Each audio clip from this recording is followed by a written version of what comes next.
the biggest obstacle that I had, and I believe it's the biggest obstacle most people have, is that I had to overcome my own expectations.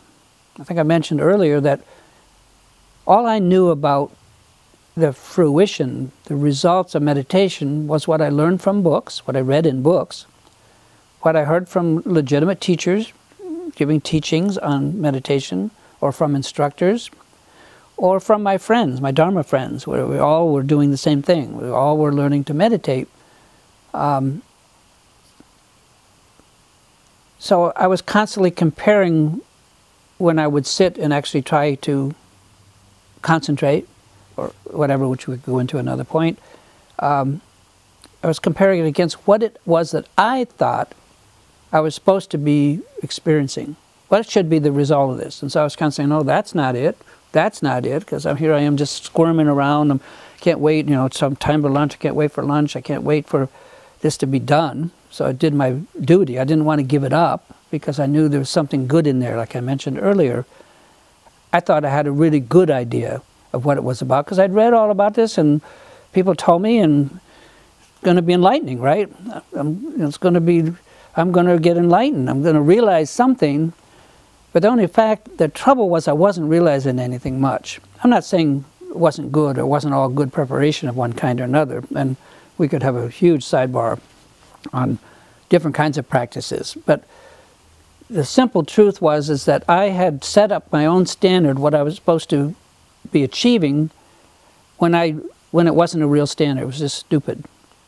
And so when you say, how do I transition to meditating? It's a long story. I've written 2 books about it.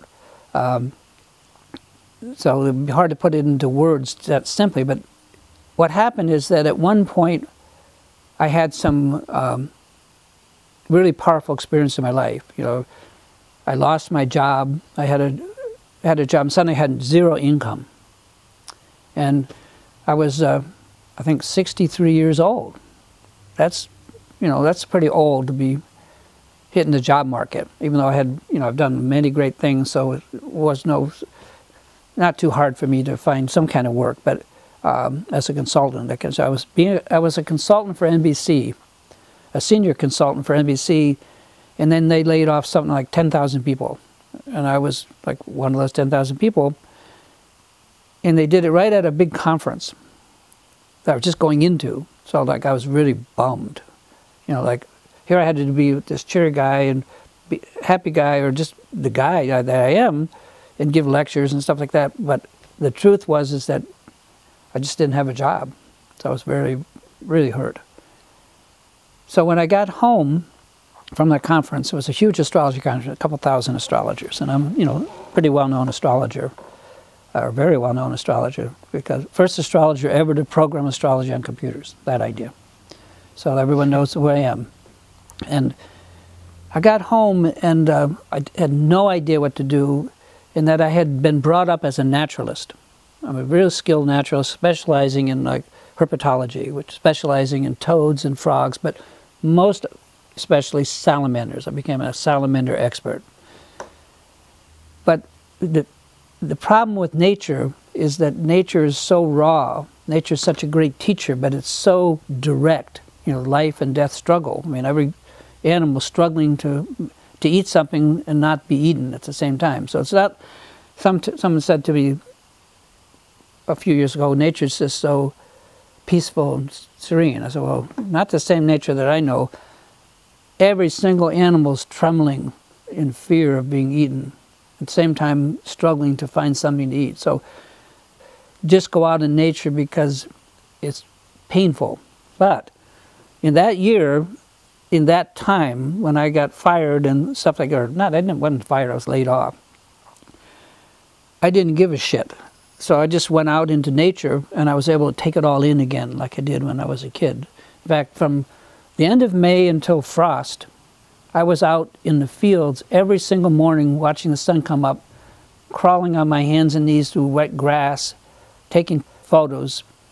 First of all, I just was out there, but then I found out if I took a camera along, it made it easier on me to explain it to myself, much less other people. And my family had no idea. I'm sure they would disagree with this, but what happened to him? What's he doing? He's not even here. He's not looking for a job. He's just out there in the woods and the streams. You see him, people will drive by, and there I am trying to focus with camera and doing this kind of stuff.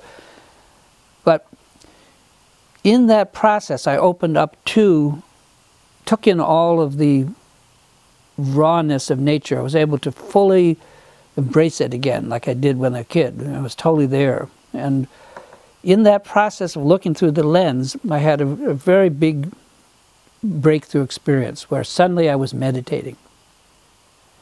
Because unlike my practicing meditation, which I really didn't like, and there was no joy in, it was like something I felt I had to do, I was joyful. I was joyful about being out in the woods, and I didn't give a shit about anything because there's, I was just at the end of my rope. But I could look through this lens.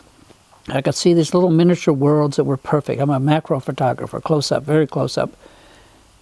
And in that process, and I had been doing some very heavy other kind of Dharma stuff that I'd have to, huge sidebar to get to, but I'm trying to give you the short story, which isn't too short.